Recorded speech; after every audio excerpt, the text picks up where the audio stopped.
Hey everybody, what is going on? It is Dunbar Snackbar here with MLB 13 The Show, and we have got Diamond Dynasty coming your way. We're going to see the Dunbar Snackbars face the Seattle Mariners, and it is nice to be back at home. Now, I know I say that as if I've not been playing at home for a while. I've just been alternating back and forth, but still, there's something nice about being back at your home stadium here for the Snackbars, that is Chase Field. Now, usually before every single video, I go ahead and I show you which players that I have trained up so that they would be better in the next game. In this video, I haven't because I didn't train anybody this time. As far as my team goes offensively, we're kind of maxed out here with training. Now, we're going to hit this one into right field. Oh, misses that one, so I'm going to be able to round first and head to second. I'm not going to lie, I'm thinking about heading over to third, but I stop and I head back. I'm very lucky that did not turn into a very embarrassing play for me. That's not how I want to get the game started off, but I will take a double, and I will be very happy about that.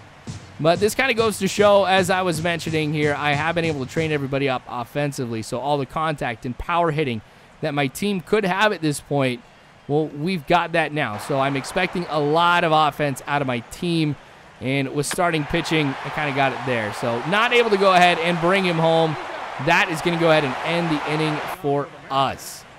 All right, so while offense is going great for me, my starting pitching, that's been great as well, because every starting pitcher has been trained up. Now, they're not trained to the max yet. I mean, I could still work on velocity here, like with Aristi.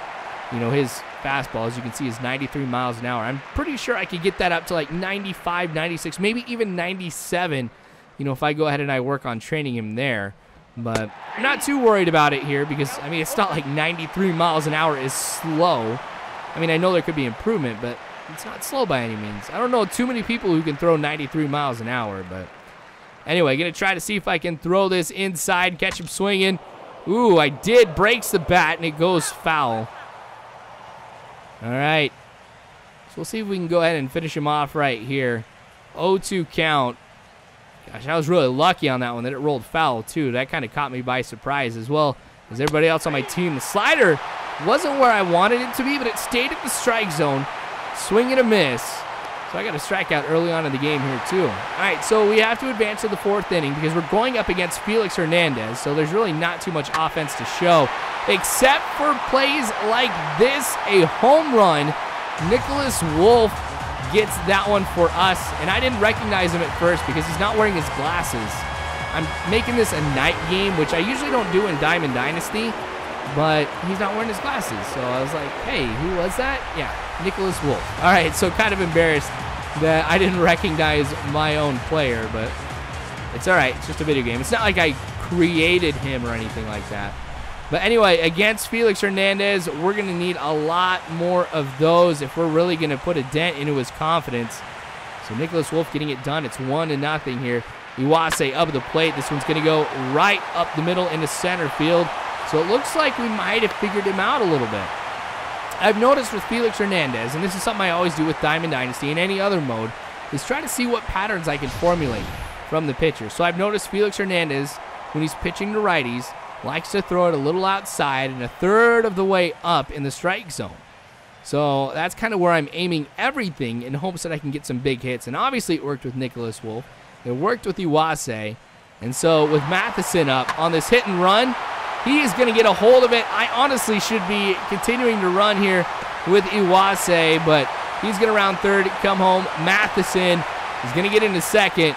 That was pretty close, and that was another one of those times where I probably should have just kept running with him anyway, but no problem. It would have ended up a double either way. So King Felix is going to get a talking to since he is really unfolded here in the fourth inning, and we're not done with the inning quite yet. We could put a lot more together here.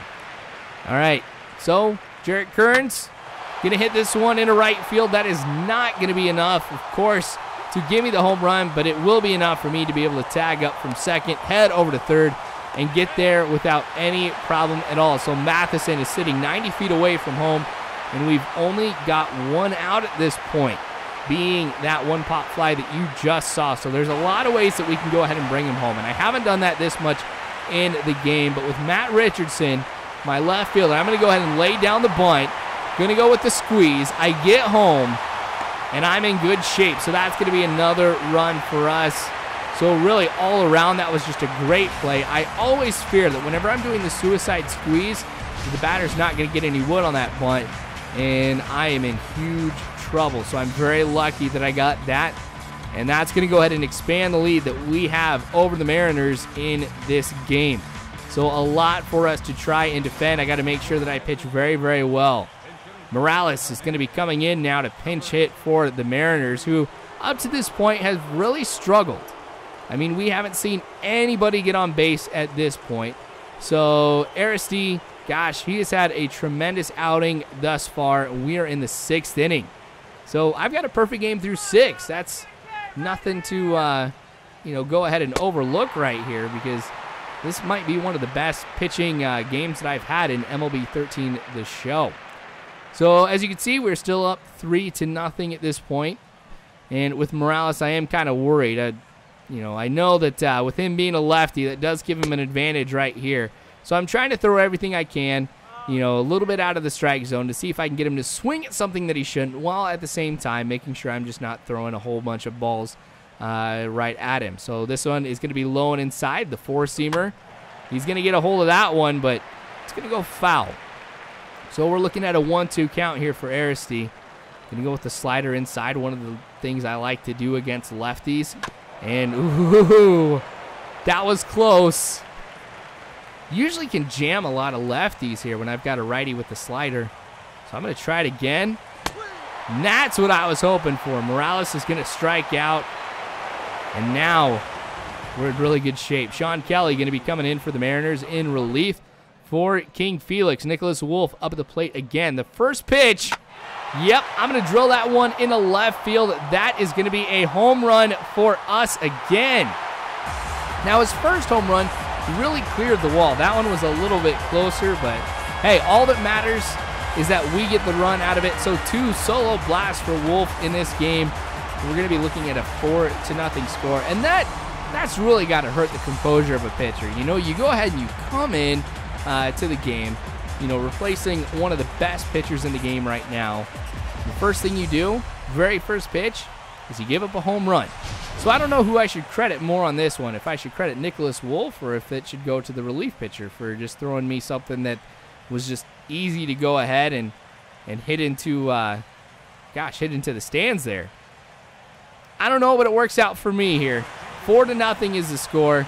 Josh Kinney going to be coming in now for the Mariners a little bit later on. So, I mean, it's not like right after that home run they bring in Kinney, but still. All right, bottom of the 7th. Nicholas Wolf again up at the plate. 5-0 is the score. This one going to go into right center. That's not going to go over the wall, but he's going to go ahead and round first, head over to second. You know what? Why not go for third? Especially when I get there standing up. So a stand-up triple for Nicholas Wolf. 2 home runs and a triple in this game. That's the kind of appearance that I want to see out of every single hitter that I have. That would just be a great game to play. So much fun if everybody were to hit that well. Iwase going to go ahead and foul this one straight back. And unfortunately, Wolf is not able to come home. So the threat has been eliminated. All right, so this is a huge, huge inning for me.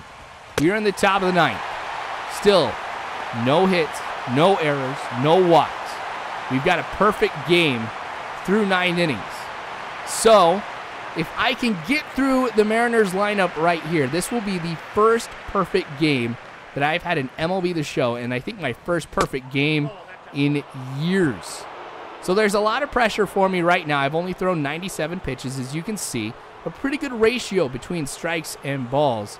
But I still have my pitches.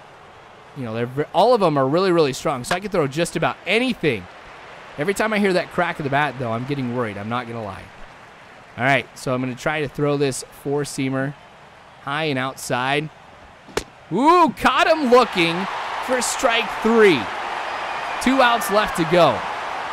Now, what I've been doing different in this game versus some of the other ones that I've played is I'm really following what my catcher is saying. So, Brennan Ryan now in. So usually I'll just be like, no, I don't think I want to go ahead and throw it there. Or I'll select a different pitch. And a lot of the times it works, but every once in a while, you know, obviously there's a reason why, you know, my catcher's telling me to throw one location or throw one pitch. And if I disregard it, then I'm kind of playing into what the pitcher's expecting. So by going completely off of what Jimenez says, that's what I'm crediting the success I've had so far. High four-seamer. Going to foul that one straight back. So again, I am in a great position. A 1-2 count. Expecting the changeup. Low and outside. Ryan. Ooh, did he go? Did he go? Dang it. I always get excited whenever I have to go and appeal to see if he swung or not. There we go. No energy right now, and I've been able to strike out 2 hitters here in the 9th inning. We are 1 out away from a perfect game. Now, probably a smart call here for the Mariners. They're going to bring in Raul Ibanez.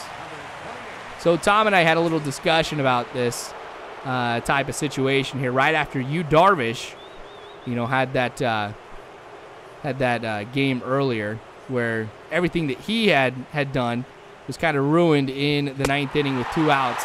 It's like, would you go ahead and would you let the pitcher get that perfect game or that no-hitter, whatever it may be, or do you just swing for it and just try to see if you can destroy it? Obviously, the Mariners are taking the approach, and they want to go ahead and make sure that I don't get this here. So I just got to be careful about it. Raul Ibanez watches strike 2. I figure I have no energy at this point. There's nothing for me to conserve. So, being up 0-2 in the count, this is all going to be nasty stuff here. I'm going to see if I can get Raul to swing at something he really shouldn't. The high four-seamer is going to go for ball 1. Very, very much off target. You can definitely tell that the lack of energy is affecting my pitches and their location. Going to try the slider inside. Ooh, that was close. If that had hit Raul Ibanez and he would have gotten on first, that would have ruined my perfect game. It's risky, but I'm going with the slider again. That one was high. I'm not going to throw that slider anymore. The count is full. This next pitch determines everything. I'm going to throw a low four-seamer, make sure I keep it in. Dang it, that one gets fouled.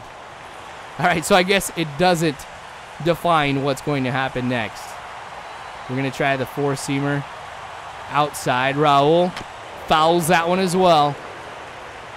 All right, so every single pitch that gets thrown, Raul Ibanez gets the advantage. Let's try to throw it inside. Dang it, stop it. Swing and miss. There's something. All right, this time low and outside to Raul Ibanez. Ooh, come on. Get the throw over. Yes, Nicholas Wolf makes a good throw over to first. That is a perfect game. My gosh. This is one of those games I was doing like a whole bunch of fist bumps. I was cheering. Man, what a great game. This has to be the greatest baseball game I have played in years.